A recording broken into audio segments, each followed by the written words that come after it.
what I found in my steel bin. A SOG cutout, an extra one in there.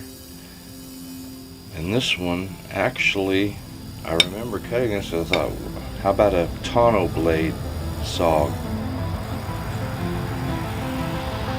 So, this one is in 1095. That was going to be cool. I think I might do a tonneau blade SOG profile. I've never seen that.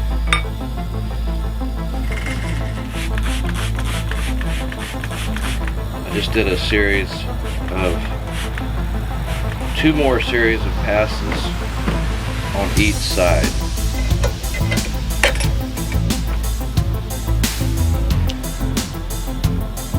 And so you can see the hollow grind is forming.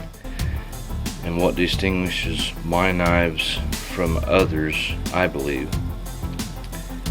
is I do a very extreme aggressive hollow grind is what we end up with. You'll see a lot of guys making these SOG knives, but they're doing their primary beveling on a sander grinder, and this is they end up with a flat grind and minor aggressive hollow grind. That's the difference. Now once we get this, I still got more work to do on the beveling, of course. Once we get it to where we want, and we get our secondary cutting edge where we want, then we're going to do a differential heat treat on this. I've got to bring the tang down, of course, in width. But one of the last processes before we start building and doing the rest of it is getting this differential heat treated. I like to do a differential heat treat whether I'm using 5160 or 1095 or any type of steel. That's just what I prefer because I want more shock resistance on my spine. I just believe a differential heat treated blade is the more robust, shock resistant blade. So we'll get on to the next section. So what I do is, I'm just keeping an eye on my plunge line. You want to just kind of, if you keep your plunge line centered, you're usually good to go. I've done so many of these now, I can kind of tell where I need to be.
keep that cool.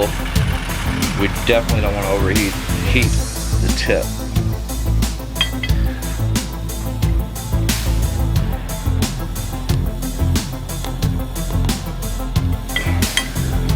Alright guys, I've done a couple of series with the angle disc, and keep an eye on my plunge line.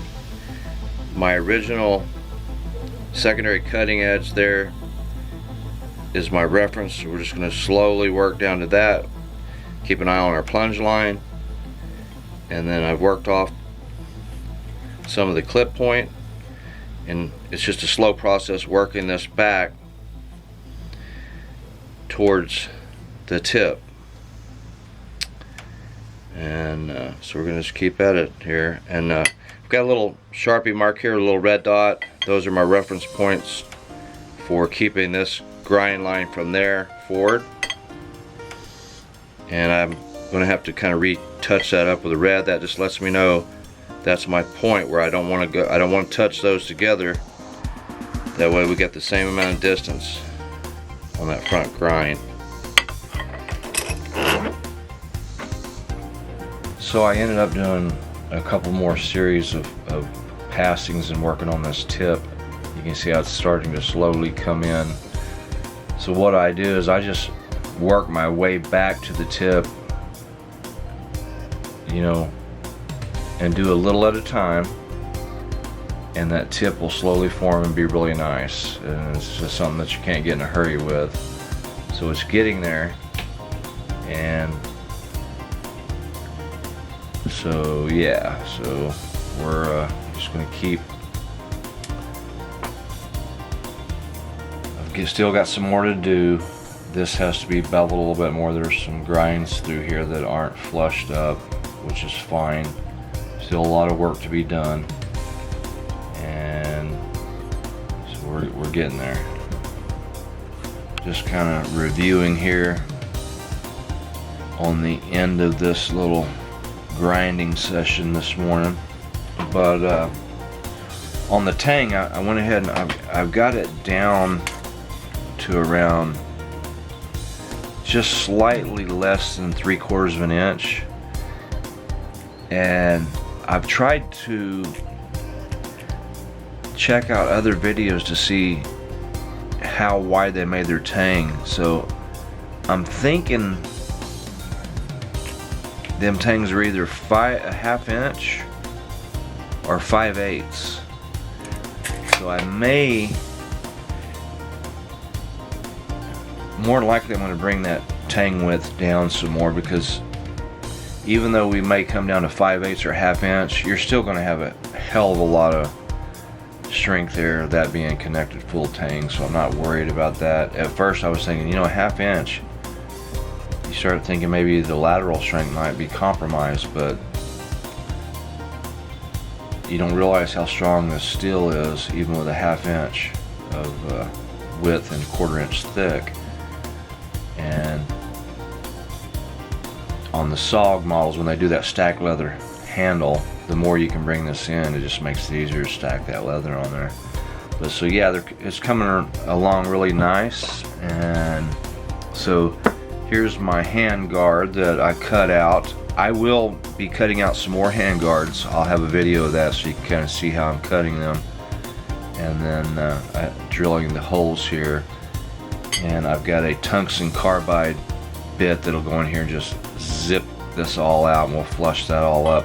And then I've got this was one that I cut, but I'm going to reshape that in that SOG style look. So that's got a lot of, you know, fabrication to be done on that. So just want to do a little update on the end. I appreciate you guys watching this part series of making a SOG 5th Special Forces knife. And you know, instead of trying to put together a video where I'm just kind of rapidly doing all this with background music, and you know, I'm trying to be more detailed where you guys can see how I do these. So I hope you guys enjoyed this, and I will catch you down the road.